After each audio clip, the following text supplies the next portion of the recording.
Journal universitaire et magazine qui vous donne les informations de toutes les institutions de l'enseignement supérieur et universitaire du pays. Mesdames et messieurs, le plaisir est pour moi de vous le présenter.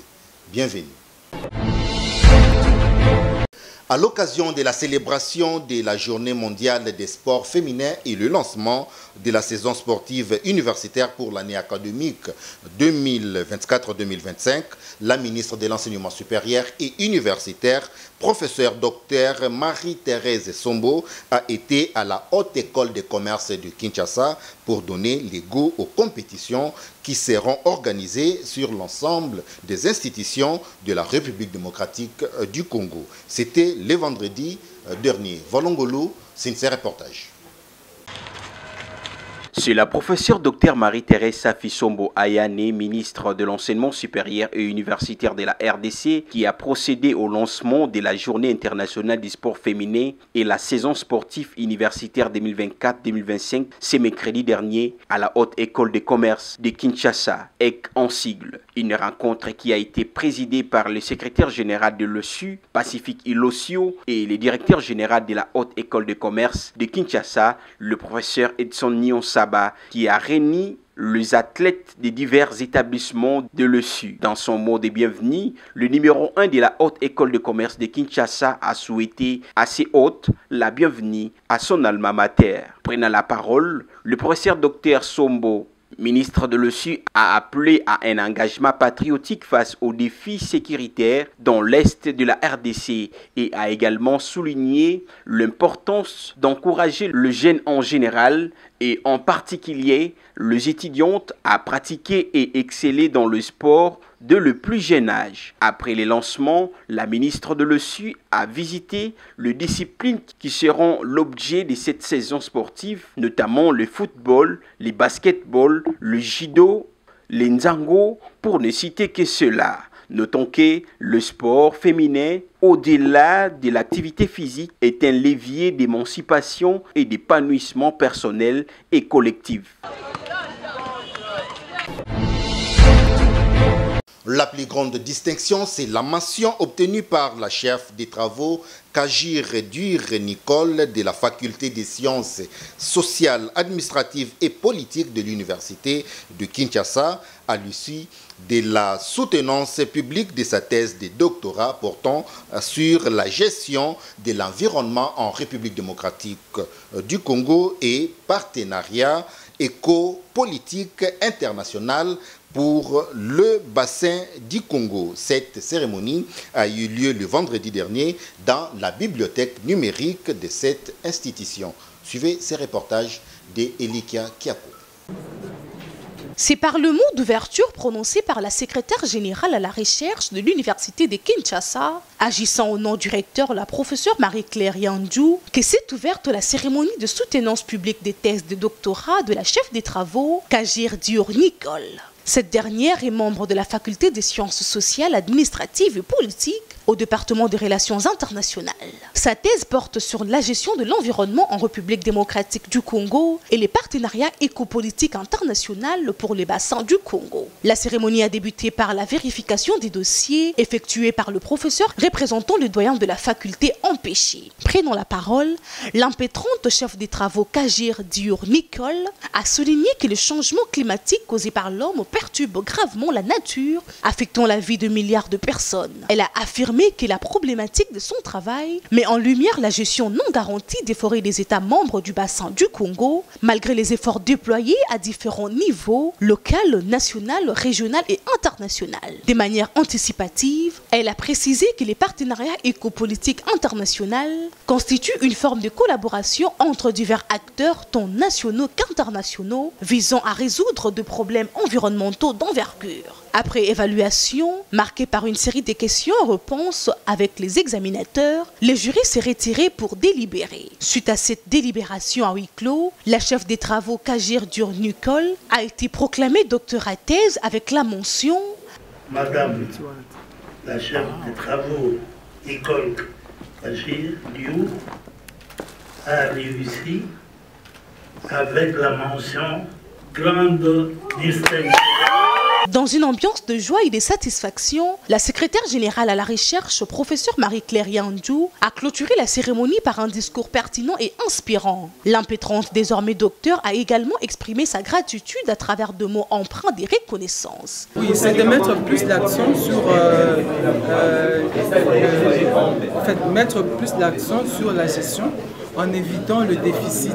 Parce qu'il est constaté que l'environnement connaît un déficit en RDC et dans la sous-région. Alors nous sommes en train de proposer un système qui va aider à soutenir la gestion, qu'elle puisse être durable réellement en RDC et dans les bassins du Congo, parce que tous les États du bassin du Congo connaissent les mêmes problèmes de déficit environnemental. À noter que cette cérémonie s'est déroulée dans une ambiance solennelle et académique.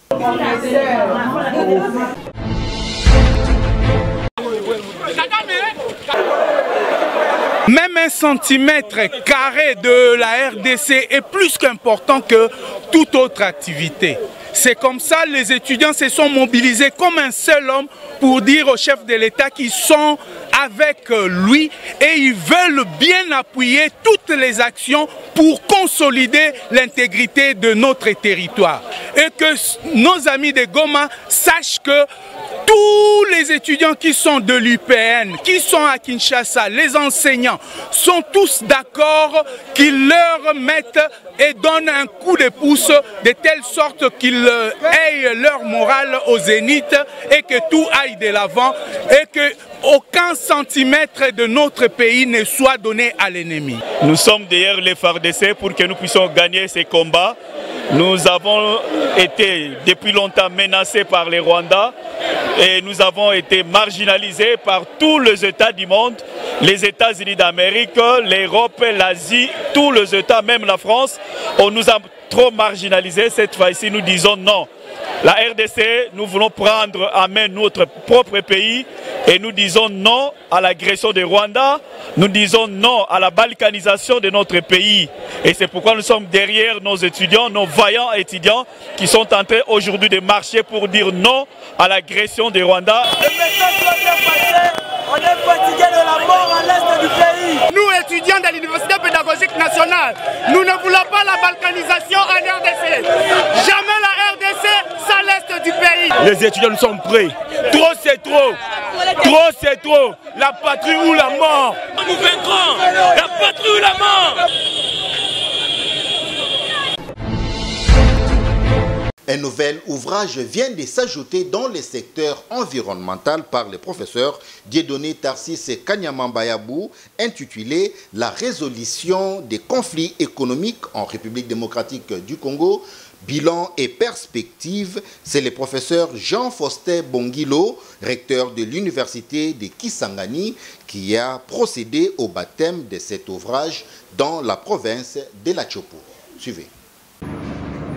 Je baptise au nom de l'intelligence, de la science, de la concorde et du dialogue, je baptise ce livre du professeur Dieudonné Tarsis Kanyama-Bayabou intitulé « La résolution des conflits écologiques en République démocratique du Congo, bilan et perspective ».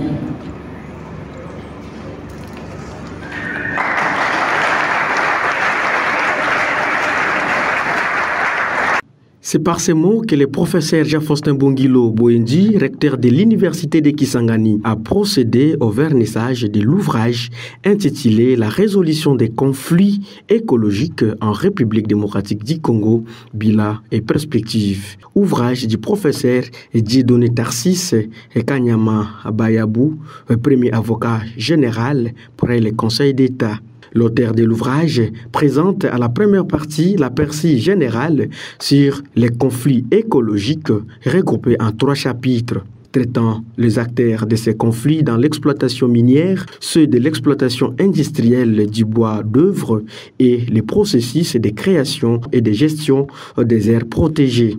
La deuxième partie de cet ouvrage est consacrée aux modalités formelles et informelles de résolution des conflits. Dans cette partie, il y a 3 chapitres traitant et analysant de manière critique des cas pratiques, faisant le bilan de la résolution des conflits et donnant quelques orientations sur les pistes de réforme. Le professeur Dieudonné Tarcisse Kanyama Mbayabou. Dans la majeure de vos raisonnements, il convient de rappeler mon constat de la non-résolution des conflits écologiques alors que le cadre législatif et normatif existe. Dans la mineure, je propose les réformes qui sont comme un trésor à découvrir pour un renouveau du nouvel ordre public écologique. Ainsi, à l'instar de Jean de La Fontaine, je peux dire que cet ouvrage est un trésor. Après la présentation et le vernissage, un bon nombre de ces livres étaient vendus et achetés. Prix fixé à $60, certains ont acheté au-delà jusqu'à $500. Il faut signaler que le vernissage de ces livres a eu lieu grâce à la collaboration entre l'université de Lubumbashi et celle de Kisangani. République démocratique du Congo, conférence des chefs d'établissement de l'enseignement supérieur et universitaire, Congo central, le président. Déclaration de la conférence provinciale des chefs d'établissement de l'enseignement supérieur et universitaire, Congo central. En rapport avec la situation qui prévaut à l'est de la République démocratique du Congo, notre chère patrie, les étudiants, le membre du personnel administratif, technique et ouvrier, le membre du corps académique et scientifique ainsi que les autorités académiques des établissements de l'enseignement supérieur et universitaire du Congo central déclarent solennellement leur soutien au président de la République, chef de l'État, son Excellence Félix Antoine Tshisekedi Tshilombo, et au FARDC pour leur dévouement. Le chef de l'État a utilisé toutes les voies diplomatiques pour ramener la paix, mais hélas, les ennemis et pilleurs de richesses de la RDC agissent autrement. Nous nous rangeons comme un seul homme derrière le chef de l'État, commandant suprême des forces armées congolaises et grand chancelier des universités et instituts supérieurs pour lui exprimer notre soutien face à cette guerre d'agression nous imposée par le Rwanda. En même temps, nous exprimons notre solidarité profonde à l'endroit de nos frères et sœurs de l'Est du pays en proie aux affres de la guerre nous imposée par le Rwanda. Fait à Boma, le 28 janvier 2025, le président de la conférence, Abbé Darius Bamwene Solo, professeur ordinaire. Communiqué de presse. Le réseau des associations de professeurs des universités et instituts supérieurs du Congo, RAPUCO en sigle, suit avec une attention soutenue la situation sécuritaire à la partie est du pays et exprime par ricochet ses vives préoccupations face à la détérioration des conditions de vie des populations locales en général et des professeurs y disséminés en particulier. Considérant spécialement l'aggravation des conditions de belligérance et de la nécessité impérieuse d'exprimer son patriotisme et ses sentiments de compassion et de solidarité nationale, le RAPUCO décide ces jours, à base des avis recueillis en urgence auprès de ses 120 associations membres, de soutenir indéfectiblement le FARDC, leur commandant suprême et le gouvernement de la République, d'une part, et de suspendre la grève sèche générale décrétée depuis le 9 décembre 2024, d'autre part. Toutefois, le RAPUCO tient à la poursuite, au moment opportun, du dialogue social à travers la tenue effective des travaux de la commission permanente des suivis dont les réunions préliminaires ont été lancées le 20 et le 24 janvier courant par le vice-premier ministre de la fonction publique, modernisation de l'administration et innovation du service public sous l'impulsion de la première ministre chef du gouvernement de la République. À l'occasion, la coordination nationale du RAPUCO adresse ses vifs remerciements aux associations membres du réseau pour leur engagement constant et leur capacité caractéristique à travailler dans un esprit d'unité et de fidélité. Leur soutien continu au bureau de la dite coordination a permis de maintenir une dynamique collective forte, même dans les moments difficiles. Unis, nous sommes forts. Fête à Kinshasa le 28 janvier. Pour le Rapico, secrétaire général, professeur Pierre Nsana Bitentou, les coordonnateurs nationaux, professeur Jean-Colin Moussonda Kalusambo. De retour à Kinshasa pour parler des remises de brevets aux lauréats ayant suivi la formation sur l'art oratoire, leadership, transformatiel et développement personnel organisée par la structure dénommée Femmes juristes accomplies. C'était le week-end dernier dans la salle des conseils de la faculté des lettres de l'université de Kinshasa. Jordan Kabengele. Ça veut dire que nous devons Après 5 jours de formation axée sur l'art oratoire, le leadership transformationnel et le développement personnel, la structure dénommée Femmes juristes accomplies a organisé le samedi dernier une cérémonie de remise de brevets. Celle-ci s'est tenue dans la salle de conseil de la faculté des lettres de l'université de Kinshasa. Prenant la parole, le formateur Kaninda Kamwabi, Nera, a enrichi l'assistance sur les notions de développement personnel et de leadership transformationnel. Il a exhorté les participants à faire preuve de conscience, de détermination et de résilience pour affronter les différentes réalités de la vie quotidienne. Déjà c'est un sentiment de satisfaction dans la mesure où j'ai ce dévouement et cette passion de pouvoir former et encadrer les jeunes, parce qu'il a ce devoir de pouvoir créer ces réseaux de leaders transformationnels qui vont pouvoir contribuer consécutivement à l'émergence et au développement de notre pays. Et comme nous le savons tous que la mentalité rétrograde caractérise la population congolaise et en grande partie la jeunesse qui compose au moins 70% de la majorité de la population congolaise. Et c'est de cette façon que j'ai répondu à l'invitation de l'organisation Femmes juristes accomplies pour pouvoir former les jeunes dans les cadres de l'art oratoire, du leadership transformationnel et bien évidemment aussi du coaching en développement personnel.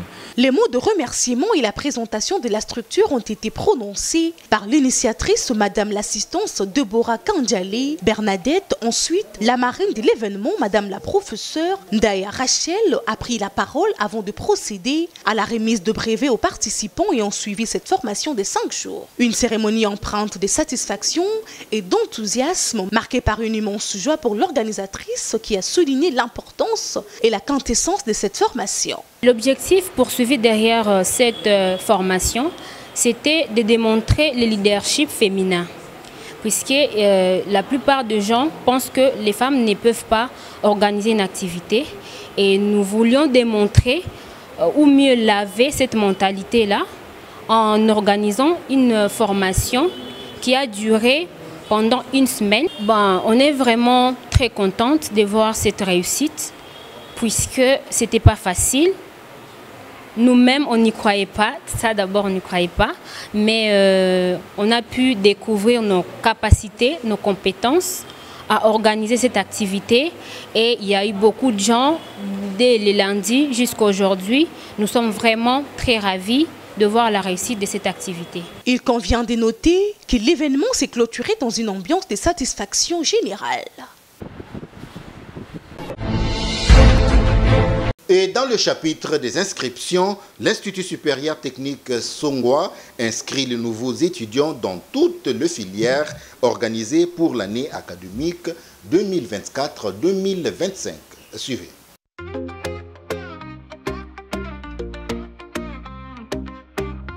Vous aspirez à un niveau d'excellence dans votre carrière? L'Institut supérieur technique Songwa, ISTS, vous invite à rejoindre sa première promotion de master. Notre système LMD est conçu pour vous préparer à devenir des experts dans votre domaine, en licence et maintenant en master. Profitez d'une formation intensive, alliant théorie et pratique, dans des disciplines variées.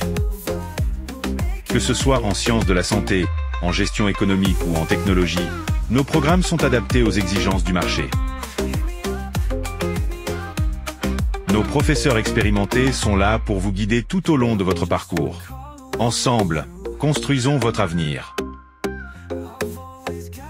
Inscrivez-vous dès maintenant pour profiter de la première promotion master et donner un coup d'accélérateur à votre avenir professionnel.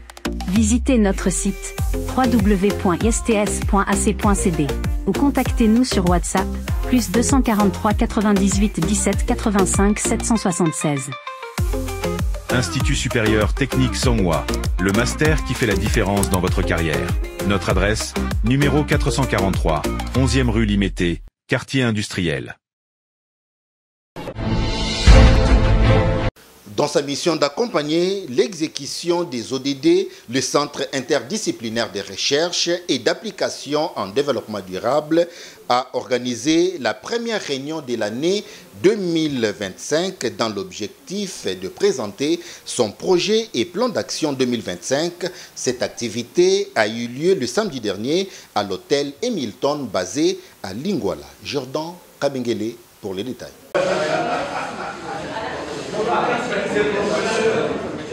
Réunis le samedi 25 janvier 2025 à l'hôtel Hamilton, situé dans la commune de Lingwala, le membre du Centre interdisciplinaire de la recherche et d'application en développement durable, CIRAD en sigle, ont tenu une première rencontre de l'année sous la présidence du professeur Daniel Moulenda. Lors de cette réunion, ils ont présenté leur projet des plans d'action pour l'année 2025, comme l'a précisé leur président. En fait, comme vous le savez, les membres ont organisé cette réunion pour faire l'échange de vœux de nouvel an. Mais en même temps, on en a profité pour faire le programme d'action de notre organisation pour la nouvelle année. Et dans ce programme d'action, nous prévoyons des formations, nous prévoyons des conférences, nous prévoyons l'élaboration des ouvrages et nous prévoyons aussi des visites sur terrain dans le cadre de l'exécution de la mission du CIRAD, qui est celle d'appuyer la mise en œuvre d'un nouveau modèle de développement qui va aider la RDC à pouvoir bien exécuter les objectifs du développement durable que nous appelons les ODD. Parce que nous constatons que beaucoup de politiques économiques définies par le gouvernement ne sont pas durables.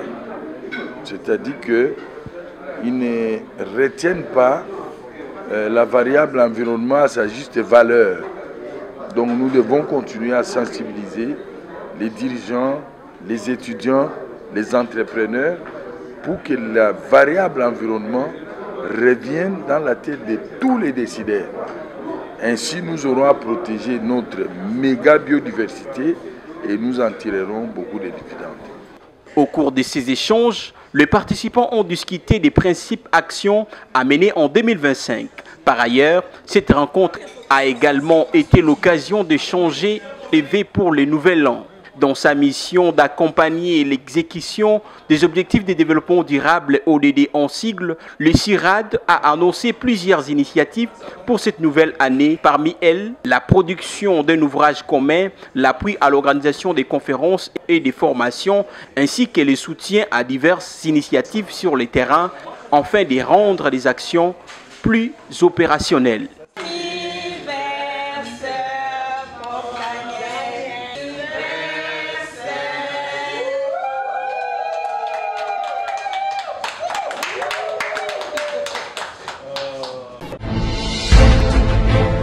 La conférence et remise de brevets portant sur la jeunesse au cœur du développement de l'Afrique. La cérémonie de cet événement a eu lieu le dimanche dernier dans la salle Monseigneur Marini Bodo de la cathédrale de l'Université protestante au Congo. Elike Kaku et Nene Wambenga étaient là. La salle Monseigneur Marine Bodo a servi de cadre pour cette conférence remise de brevets. La jeunesse au cœur du développement, c'est le sujet au centre de cette activité, initiée par le Forum international de la jeunesse africaine sur le développement de l'Afrique que chapeaute le coordonnateur Jonathan Masuta. Pour développer ces sujets, plusieurs intervenants ont nourri l'assistance sur plusieurs sous-thèmes, notamment l'oratrice Dr Joël Chintuka qui a martelé sur la santé sexuelle et reproductive, l'orateur Roderick Victor Niangui, directeur général adjoint du Fonds spécial pour la promotion, l'entrepreneuriat et l'emploi des jeunes, a conscientisé l'assistance sur la responsabilité des jeunes, sens de l'excellence et la vision leadership. J'ai exploité un thème allant dans le sens pratique pour que les jeunes puissent cultiver l'excellence, cultiver un leadership qui va dans le sens d'aider la communauté à se donner, plus accomplir leurs devoirs. Mais aux jeunes Congolais, c'est de rester mobilisés, c'est de rester vigilants derrière le commandant suprême, le chef de l'État, son Excellence Félix Antoine Tshisekedi Tshilombo, pour que cette guerre, nous puissions la gagner. Après les interventions du docteur Joseph Kalimba ainsi que l'intervention du maître Germain Passa, l'heure était à la présentation de l'équipe au niveau national, suivi de remise des brevets de mérite et de participation à la formation organisée par cette structure. Comptant du déroulement de cette cérémonie, le coordonnateur Jonathan Masuta s'est exprimé en ces termes. Au 14 décembre 2024, voilà la raison pour laquelle, compte tenu parce que c'était une activité officielle, on devait attendre les autorités, ils étaient en congé, en vacances, ils devaient signer les documents. Voilà la raison pour laquelle on nous a libérés le 14 janvier et nous avons choisi aujourd'hui les 26 pour remettre officiellement les brevets aux participants. Le dernier mot, je passe un message officiellement par rapport à ce qui se passe à l'est du pays. En tant que coordonnateur de ces programmes qui accompagnent l'agenda 2063 de l'Union africaine, et nous parlons du développement et on ne peut pas parler du développement avec la guerre, avec l'insécurité. Voilà la raison pour laquelle j'ai fait appel aux organisations continentales et puis aux organisations internationales de trouver une solution urgemment de la situation qui se passe à l'est du pays. C'est dans un climat de dialogue que s'est clôturée cette cérémonie. Et puis, les sous-prophètes de Ngaliema 1 a organisé une réunion avec tous les chefs d'établissement de son secteur le vendredi dernier, dans l'objectif de faire les points sur la marche du secteur éducatif congolais avant et après. La réunion a eu lieu dans la grande salle de l'ITP Ngaliema. Magloire Landou et Blaise Boucha étaient là.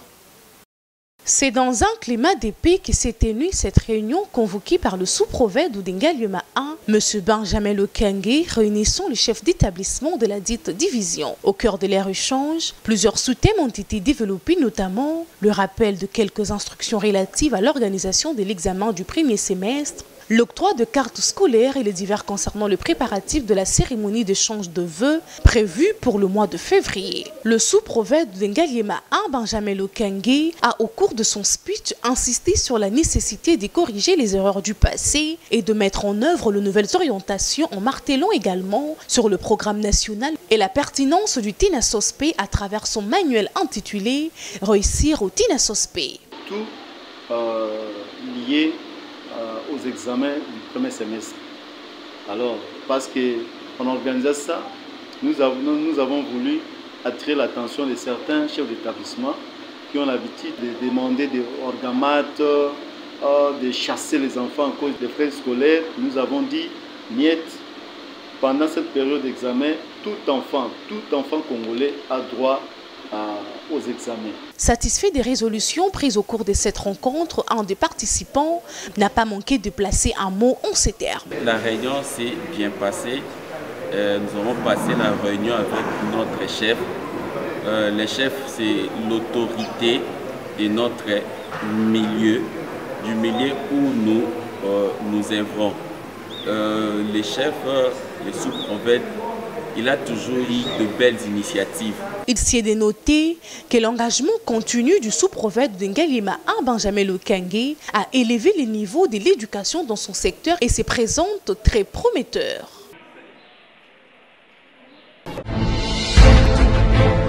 C'est par ici que nous bouclons complètement cette édition du journal universitaire. Mesdames et messieurs, si vous l'avez aimé, dites un grand merci à Jérès Landou qui était derrière la caméra, réalisé par le docteur Emmanuel Lema, toujours sous la coordination d'André Mouchongo Machara. Mesdames et messieurs, cette édition